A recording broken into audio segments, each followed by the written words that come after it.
말씀은 신약의 마태복음 12장입니다. 마태복음 12장 46절부터 50절까지의 말씀을 시작했습니다. 마태복음 12장 46절부터 마지막 50절까지의 말씀인데요. 교독해서 한 줄씩 읽겠습니다. 예수께서 무리에게 말씀하실 때 그의 어머니와 동생들이 예수께 말하려고 밖에 섰더니 한 사람이 예수께 여짜오되 보소서 당신의 어머니와 동생들이 당신께 말하려고 밖에 서 있나이다. 말하던 사람에게 대답하여 이르시되 누가 내 어머니며 내 동생들이냐 하시고 손을 내밀어 제자들을 가르쳐 이르시되 나의 어머니와 나의 동생들 보라. 읽겠습니다. 누구든지 하늘에 계신 내 아버지의 뜻대로 하는 자가 내 형제요 자매요 어머니니라 하시라. 아멘. 할렐루야. 아멘. 이번 한 주도 하나님의 은혜가 우리 삶을 붙드실 줄 믿습니다. 아멘. 오늘 본문은 예수님의 가족들이 찾아와서 예수님을 집으로 대연하려고 할 때에 예수님께서 나타내신 반응이 기록되고 있습니다. 여러분, 그런데 지금 예수님의 가족들이 왜 찾아왔습니까? 오늘 본문에는 그 이유가 선명하게 드러나지는 않는 것 같습니다. 그래서 46절과 47절 말씀을 다시 보시면 이렇게 되어 있죠. 예수께서 무리에게 말씀하실 때 그 어머니와 동생들이 예수께 말하려고 밖에 섰더니 한 사람이 예수께 여쭤보되 보소서 당신의 어머니와 동생들이 당신께 말하려고 밖에 서 있나이다. 여러분 지금 본문의 상황이 어떻습니까? 분위기가 어떻게 느껴지십니까? 별 문제가 없어 보이시죠? 어떤 문제가 아니라 그저 예수님의 어머니와 동생들이 잠시 예수님을 만나려고 찾아온 것처럼 그렇게 보이지 않으십니까? 자, 그런데 사실은 그렇지가 않습니다. 우리가 지난 주일까지 살펴보았던 마태복음 12장 전체의 본문 문맥 속에서 오늘 이 사건도 보아야 하는데요. 여러분 12장 전체에서 예수님께 어떤 상황들이 이어지고 있었습니까? 바리새인들과 계속되는 충돌이 있었잖아요. 계속되는 논쟁이 있고 심지어는 이 바리새인들이 예수님을 잡아 죽이겠다라는 그런 생각까지 가질 정도로 예수님과 심각한 충돌이 벌어지고 있었습니다. 안식일 논쟁이 있었죠. 제자들이 안식일에 미리삭을 잘라 먹은 것 때문에 이 바리새인들과 충돌이 일어났는데 심각하게 논쟁이 있었고 또 안식일에 손 마른 자를 고치는 것이 옳으냐 이런 문제를 두고서 심각한 논쟁을 또 벌이기도 했었고요. 그런가 하면 예수님을 향해서 귀신의 왕 바알세불을 힘입어서 능력을 행한다고 몰아붙이기도 했던 그런 상황이었습니다. 뿐만 아니라 그렇게 많은 예수님의 능력을 보았으면서도 또다시 표적을 보여달라 이렇게 요구하면서 함정을 파고 예수님을 걸어 넘어뜨리려고 하는 그런 바리새인들의 공격 앞에 예수님 서 계셨었는데요. 자, 이런 상황 가운데서 지금 예수님의 가족들이 찾아왔으니까 자, 그러니까 어떤 이유 때문이겠습니까? 예수님의 정상이 아니라고 생각했던 것이죠. 예수님이 미쳤다고 생각하는 것입니다. 사람들의 이야기가 바알세불의 힘을 힘입어서 지금 능력을 행하고 있다. 이런 소문들이 예수님의 가족들에게 들려오고 있다 보니까 예수님의 어머니도 동생들도 예수님 찾아와서 정말 그러한가 확인을 해야 했던 거예요. 예수님 지금 어떤 일들을 벌이고 있는지 소문이 정말인지 그것들을 눈으로 보기 위해서 찾아와 있었던 것입니다. 여러분 생각해 보십시오. 마리아는 자기 몸으로 예수님을 낳은 육신의 어머니였습니다. 물론 가브리엘 천사가 예언도 해주었고요. 성령의 감동으로 아들을 주신 것 알지만 그러나 내가 낳고 기른 아들인데 그런데 하나님의 아들이라는 것 이게 받아들이기가 쉽지 않았겠죠. 여러 자식들 중에 하나가 첫째가 예수님이셨을 텐데 그런데 예수가 하나님의 아들이라는 것 마리아도 쉽지 않았겠죠. 또 예수님의 형제들을 생각해 보십시오. 또 동생들을 생각해 보십시오. 예수님께서 공생애를 시작하시기 전까지 무려 30년 동안 한 집에서 같이 먹고 같이 지냈겠죠. 함께 배우며 뛰어놀고 그렇게 잘하지 않았겠습니까? 그런데 어느 날부터인가 큰 형이 가출을 하는가 싶더니 무리들을 이끌고 다닙니다. 이상한 능력을 나타내고요. 또 소문에 뭐라고 이야기가 들립니까? 자기가 하나님의 아들이라고 말하고 다닌다는 거죠. 자, 그러니 지금 식구들이 찾아오고 있는 것입니다. 그래서 상태가 어떤지를 확인하기 위해서 달려왔던 것인데요. 진짜 소문대로 정상이 아니라면 그런 데려가기 위해서 예수님 앞으로 나와왔던 것. 이것이 오늘 본문의 상황입니다. 자, 그래서 똑같은 사건을 기록한 마가복음 3장 20절, 21절 말씀을 보시면 조금 구체적으로, 오늘 본문보다는 구체적으로 마가가 이 사건을 기록하고 있는데요. 제가 읽어드릴게요. 집에 들어가시니 무리가 다시 모임으로 식사할 겨를도 없는지라. 그 정도로 바쁘게 예수님께서 사역을 이어가고 계셨고 또 많은 무리가 몰려들고 있는데, 자, 그 다음 21절. 예수의 친족들이 듣고 그를 붙들러 나오니 이는 그가 미쳤다 하밀려라. 무엇 때문에 나왔다고요? 예수님을 붙잡아 가기 위해서 가족들이, 친족들이 나온 거죠. 그가 미쳤다라는 소문을 듣고서 지금 달려오고 있는 것입니다. 자, 그런데 여러분, 이런 가족들의 행동 앞에서 예수님의 반응이 무엇입니까? 지금 예수님께서 뭐라고 말씀하고 계십니까? 자, 48절부터 50절까지 말씀 같이 한번 읽어보겠습니다. 48절부터 시작. 말하던 사람에게 대답하여 이르시되 누가 내 어머니이며 내 동생들이냐 하시고 손을 내밀어 제자들을 가리켜 이르시되 나의 어머니와 나의 동생들을 보라. 누구든지 하늘에 계신 내 아버지의 뜻대로 하는 자가 내 형제요 자매요 어머니이니라 하시더라. 네. 여러분, 지금 예수님의 이 말씀의 의미가 무엇일까요? 이렇게 말씀하시는 예수님의 의도가 무엇입니까? 가족 다 필요 없어. 믿지도 않고 속내 끌려다니는 그런 가족들 소용없어. 여기 내 옆에 있는 사람들이 다 내 가족들이야. 이런 말씀입니까? 여러분, 예수님의 말씀에 담겨있는 주님의 메시지가 무엇일까요? 왜 제자들을 가리켜서 내 어머니와 동생들이다 이렇게 하시면서 하나님 아버지의 뜻대로 행하는 자가 내 형제며 가족이다, 왜 이런 말씀을 하시는 것입니까?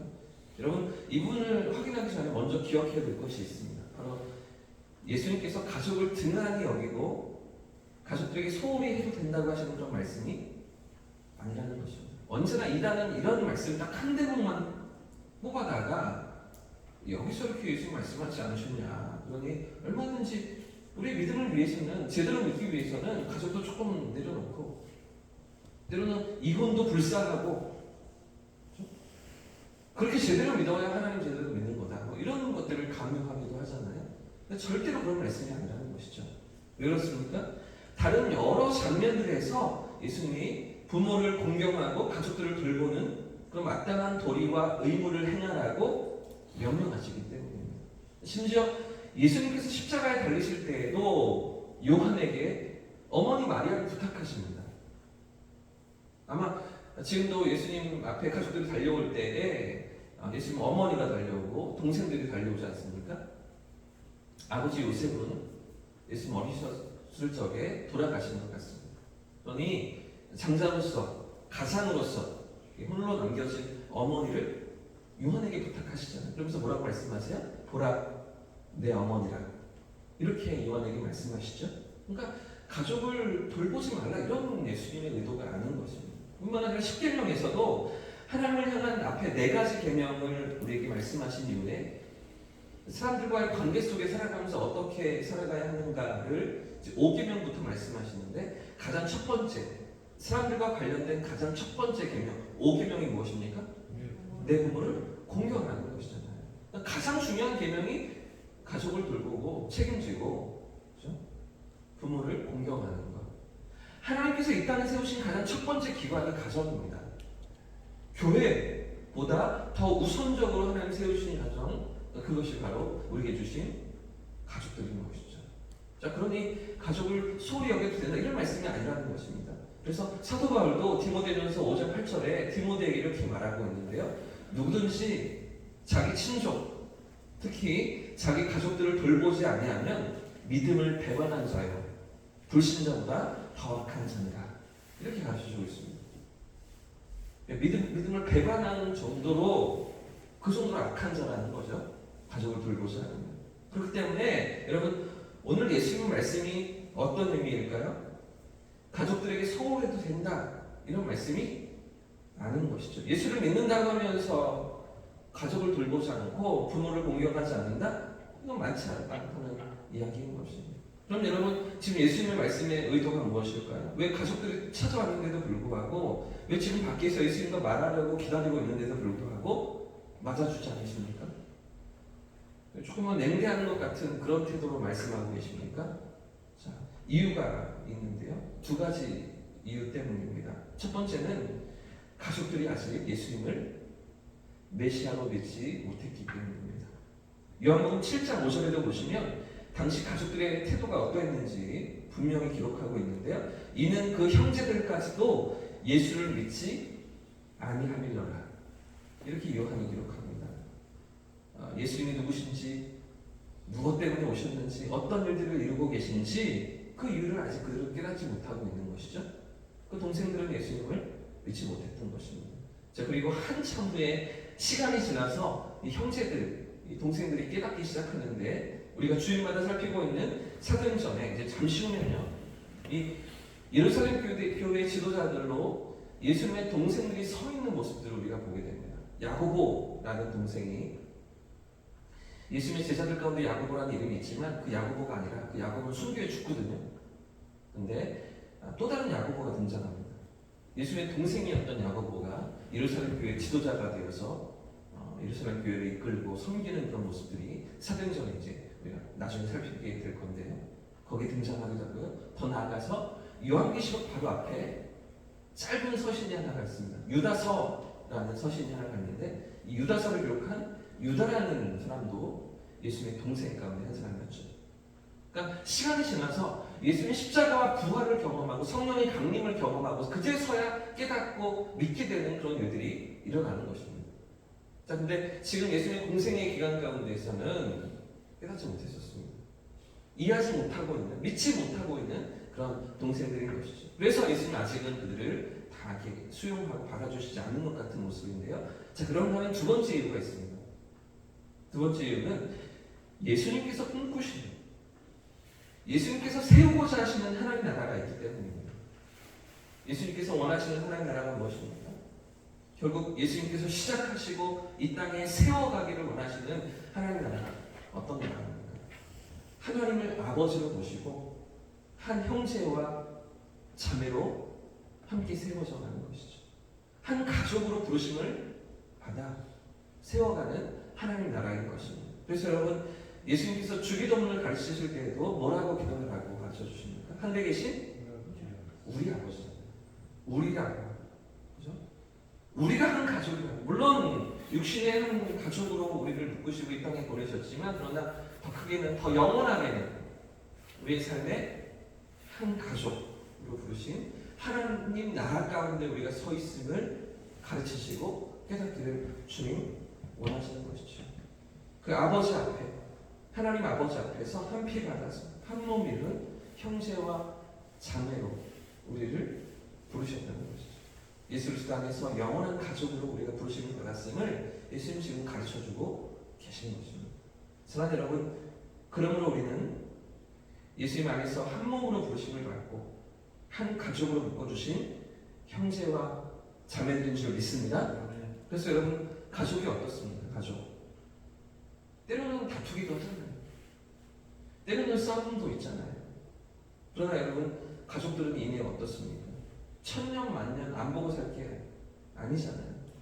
자, 그렇게 다투다가도 투닥거리다가도 곧 풀어지고 괜찮아지고 품어주게 되는 게 그게 가족 아니겠습니까? 그런 한 가족으로 우리가 부르심을 받았음을 기억하면서 공동체와 지체들을 품고 하나님 나라를 세워가는 저와 성도님들 되시기를 축복합니다. 아멘. 그런 하나님 아버지 앞에서 우리의 삶이 서 있음을 기억하면서 오늘을 살아가는 그런 성도님들 되시기를 예수님 이름으로 축복합니다. 아멘. 함께 찬송하고 기도하겠습니다.